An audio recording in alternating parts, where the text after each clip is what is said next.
श्री संत सद्गुरू देव अवतारी बाळूमामा चरित्रकथा। मामांच्या भंडाऱ्याचा अपूर्व प्रभाव। कौलव गावचे कृष्णा पाटील हे एक मोठे जमीनदार होते। त्यांच्या घरात भरपूर श्रीमंती होती। जनावरे, पैसा, अडका, धनधान्य याची काहीही कमतरता नव्हती। श्रीमंतीमुळे त्यांच्या घराभोवती 24 तास गस्त असे।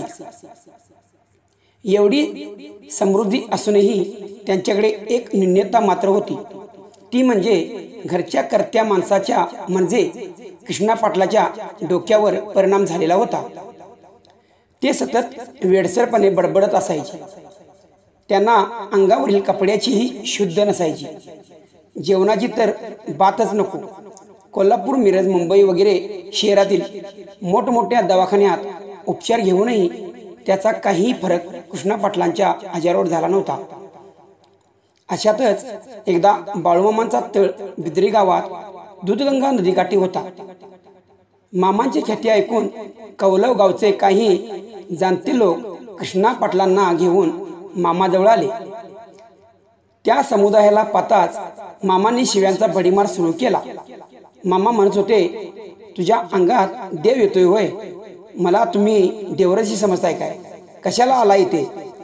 कुणाचं घर पेटवायला आलाय? माझ्या बकऱ्यांचा चाऱ्या पाण्याची सोय होत नाही म्हणून मी रात्र दिवस बोंबलत फिरतोय आणि माझा तुम्ही पिच्छा पुरवतोय काय? असे म्हणून मामा त्या सर्वांना हुसकावून लावण्याचा प्रयत्न करू लागले। असे सकाळी 9 वाजल्यापासून ते दुपारी 4 वाजेपर्यंत चालले होते। यातच सायंकाळ होता होता सूर्याची किरणे तिरपी झाली। अखेर आकाशाकडे मावळलेल्या सूर्याला पाहून मामा म्हणाले, रांडाच्या एवढ्या शिव्या देऊनही हल्ला नाहीस, नशीब घट्ट दिसतंय बघ तुझं। हा भंडारा घे आणि जा तुझ्या गावाला। भंडारा प्रसाद म्हणून कपड्याला लावत जा आणि खात बी जा। असे म्हणून मामाने स्वतः भंडाऱ्याची पुडी कृष्णा पाटलांना दिली। ती पुडी घेऊन कौलव गावचा लोकसंभार परतीच्या वाटेने निघाला।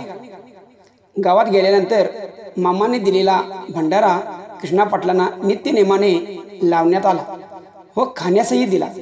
त्यामुळे कृष्णा पाटलांचा वेडसरपणा नाहीसा झाला व ते पूर्णपणे निरोगी बनले। तेव्हापासून कृष्णा पाटील मामांचे भाविक झाले। अशा प्रकारे वैदिक शास्त्राला न कळलेले कोडे मामांच्या भंडाऱ्याने सोडवले होते। अर्थातच भंडाऱ्याच्या माध्यमातून मामांची कृपाच कृष्णा पाटलावर झाली होती। असे आहे बाळूमामांच्या भंडाऱ्याची लीला।